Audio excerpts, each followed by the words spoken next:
Di sebuah desa terpencil di Jawa Tengah, ada sebuah rumah sakit tua yang sudah lama ditinggalkan. Bangunan ini berdiri angkuh dengan tembok-tembok yang retak dan atap yang hampir roboh. Rumah sakit ini pernah menjadi tempat perawatan pasien-pasien jiwa yang dianggap berbahaya oleh masyarakat. Namun, kini hanya tinggal kenangan kelam. Warga sekitar tidak pernah berbicara banyak tentang tempat itu, dan seiring berjalannya waktu, rumah sakit tersebut pun ditutup. Namun, bagi Dimas, seorang penyelidik paranormal muda, rumah sakit itu memiliki daya tarik yang tak bisa dia tolak. Dimas selalu tertarik dengan cerita-cerita misteri yang beredar di desa itu. Ada sesuatu yang mengusik pikirannya, seolah ada rahasia yang tersembunyi di balik dinding-dinding rumah sakit tua itu. Dengan perasaan penuh rasa ingin tahu dan sedikit rasa takut, Dimas memutuskan untuk mengunjungi rumah sakit itu pada malam hari. Langkah kaki Dimas mulai terasa berat begitu ia memasuki halaman rumah sakit yang gelap. Malam itu, bulan tertutup awan tebal dan udara terasa dingin. Seakan ada sesuatu yang menunggu di balik kegelapan. Rumah sakit itu semakin terlihat mengerikan saat ia mendekat. Pintu besar yang sudah berkarat berdiri terbuka sedikit, seolah mengundang Dimas untuk masuk. Apakah ini keputusan yang tepat? Batin Dimas. Namun, rasa penasarannya mengalahkan keraguan itu. Dengan langkah pasti, ia melangkah masuk ke dalam gedung yang penuh dengan kesunyian. Suara langkah kakinya menggema di lorong-lorong kosong. Lampu-lampu tua yang terpasang di dinding bergoyang tertiup angin malam yang masuk melalui celah-celah jendela yang pecah. Saat Dimas menyusuri lorong, ia merasakan hawa yang semakin berat, seolah ada sesuatu yang mengintainya.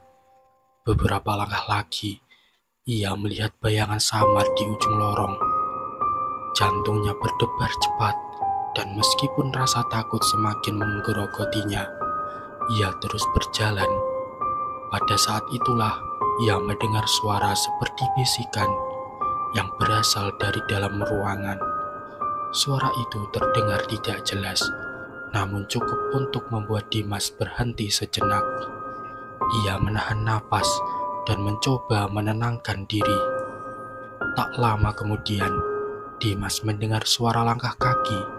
Ia berbalik, dan di ujung lorong yang gelap, ia melihat seorang pria tua dengan wajah pucat. Pria itu mengenakan pakaian lusuh yang sudah usang. Dengan ekspresi yang penuh kecemasan. "Apakah Anda mencari sesuatu, nak?" Suara pria itu serak, terdengar seperti terengah-engah. Dimas terkejut dan mundur beberapa langkah. Siapa Anda?" tanya Dimas, suaranya hampir berbisik. "Saya Pak Joko," jawab pria itu dengan suara pelan. "Saya adalah penjaga rumah sakit ini. Jangan lanjutkan perjalanan Anda, nak. Ada sesuatu yang tidak boleh diganggu di sini." Dimas merasakan ketegangan semakin meningkat. Apa yang terjadi di sini? Mengapa rumah sakit ini ditinggalkan? Tanyanya, berusaha memahami apa yang sebenarnya terjadi. Pak Joko menghela napas panjang dan mulai bercerita. Dulu, rumah sakit ini dipenuhi pasien-pasien yang dianggap berbahaya. Namun, ada ritual kuno yang dilakukan oleh pendahulu saya untuk menjaga agar kekuatan gelap yang ada di tempat ini tidak terlepas. Tapi ritual itu gagal. Kekuatan itu masih ada, terperangkap di dalam tembok-tembok rumah sakit ini, menunggu untuk dilepaskan. Dimas mendengarkan dengan penuh perhatian, meskipun ia merasa takut. Lalu, apa yang terjadi dengan pasien-pasien itu? Mereka menjadi bagian dari tempat ini, jawab Pak Joko. Mereka terperangkap di dalam rumah sakit ini selamanya, menjadi bagian dari kekuatan gelap itu. Dimas terdiam sejenak, mencoba mencerna apa yang baru saja didengarnya. Ia melihat ke sekitar dan merasakan udara yang semakin berat. Apakah saya akan terjebak di sini juga? Tanyanya pelan. Pak Joko tidak langsung menjawab. Ia hanya menatap Dimas dengan tatapan yang penuh penyesalan. Saya tidak tahu, Nak, tapi Anda harus pergi sebelum terlalu terlambat. Namun, sebelum Dimas bisa berkata apa-apa, sebuah suara keras terdengar dari arah belakang mereka.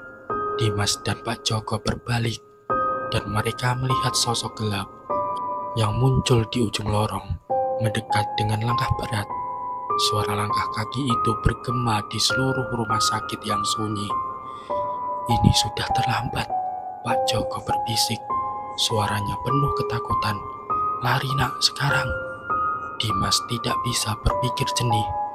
Tubuhnya bergerak sendiri, berlari menjauh dari makhluk yang semakin mendekat. Rumah sakit itu terasa semakin gelap dan menyeramkan, seolah seluruh tempat ini menelan mereka hidup-hidup. Ia berlari menembus lorong-lorong yang sempit dan berkelok, berusaha mencari jalan keluar. Namun, setiap kali ia menoleh, semakin banyak bayangan yang muncul di belakangnya. Suara langkah kaki semakin keras, seakan ada sesuatu yang mengejarnya dari kegelapan. Akhirnya, setelah berlari tanpa henti, Dimas menemukan pintu keluar. Dengan sekuat tenaga, ia mendorong pintu itu dan berlari keluar dari rumah sakit yang menakutkan itu. Begitu ia sampai di luar, udara malam terasa begitu segar, seakan-akan ia telah keluar dari dunia lain. Dimas menatap rumah sakit itu sekali lagi, melihat cahaya lampu yang samar-samar terlihat dari jendela-jendela yang pecah. Ia tahu apa yang ia alami malam itu tidak akan pernah ia lupakan. Rumah sakit itu tetap menjadi tempat terkutuk, dan kekuatan gelapnya masih tersembunyi di dalam sana, menunggu untuk dilepaskan lagi. Dengan langkah berat, Dimas meninggalkan desa itu, berjanji tidak akan pernah kembali.